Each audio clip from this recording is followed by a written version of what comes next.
Қазақстанға КСРО халықтарының депортациясы. Жер аударудың басталуы.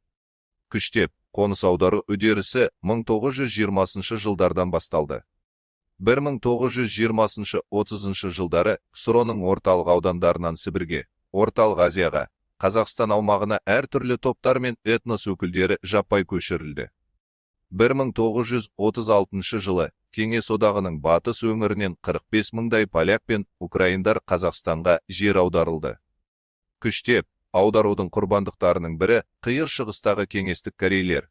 1937 жылы Қазақстанға бұл этностың 100 мыңнан астам өкілі қоныс аударылды. 1940-41 жылдары 200 мыңдай поляктар Қазақстан аумағына орналастырылды. 1936-1943 жылдарда республикаға барлығы 1.250.000 адам күштеп депортацияланды. Жер аударудың себептері. Этностық себептер. Белгілі бір ұлт өкілдері кеңес билігіне сенімсіз деп танылды. Әлеуметтік таптық себептер. Ауқатты шаруалар мен басқа да тап жаулары жер аударуға ұшырады. Саяси себептер. Билікке қарсы шығады деп күдіктенгендерге халық жауы, шпион сияқты айыптар тағылды. Қауіпсіздік.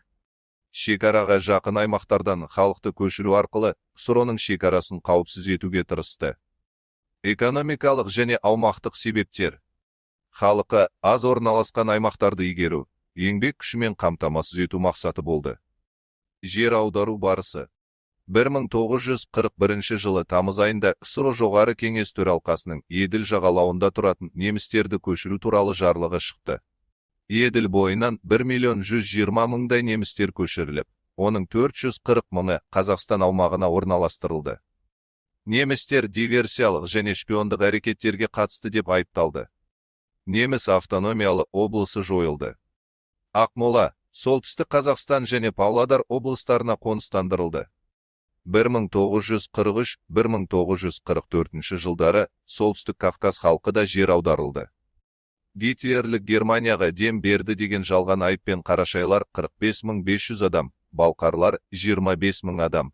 Шешендер мен ингуштар 406 мың адам Қазақстанға көшірілді. Басқа депортацияланған халықтар. Қалмақтар, ирандықтар, Қырым татарлары, түркменстіктер, гректер сияқты этностар да Қазақстанға мәжбүрлі түрде қоныс аударылды. Арнайы қоныстанушыларды орналастыру және олардың құқықтық жағдайлары. Арнайы қоныстанушылар деген кімдер? Кеңес билігі жер аударылған этностарға арнайы қоныстанушы мәртебесін берді. Бұл ерекше тәртіппен өмір сүретін, құқықтары шектелген топ. Арнайы қоныстанушылардың жағдайы қандай болды? Аштық, суық, ауру салдарынан әсіресе қарттар, мүгедектер, балалар жолда көз жұмды.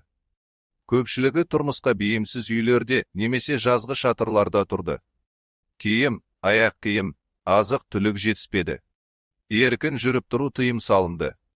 Қашқандарға 20 жылға дейін түрме жазасы тағайындалды. Отбасындағы кез келген өзгеріс милицияға хабарланып отыруы тиіс болды. Жер аударылғандар туған жерлеріне қайта оралу құқығынан айырылды. Арнайы қоныстанушылардың көбісі еңбек армиясына жіберілді. Олар Орал, Сібір сияқты стратегиялық аймақтарда тау-кен, мұнай, темір жол салаларында ауыр еңбекке жегілді. 700 мың адам еңбек армиясына тартылды. Оның ішінде немістер басым болды. Күштеп, қоныс аударылған халықтарды ақтау үдерісі. 1950 жылдардың екінші жартысынан бастап ақтау басталды. 1955-1956 жылдары күштеп, қоныс аударылғандардан құқықтық шектеулер алынып тасталды. 1957 жылдың ақпанында КСРО-ның жоғарғы кеңес балқар, шешен, ингуш, қалмақ және қарашай халықтарының ұлттық автономиясы қалпына келтіру туралы КСРО жоғарғы кеңесі президиумының жарлығын қабылдады. 1964 жылы немістер ақталды. Қазір елімізде 130-дан астам этнос өкілдері тұрады. Жер аударылғандар қазақтардың мейірімділігіне, парасаттылығына, рухани адамгершілігіне риза болды.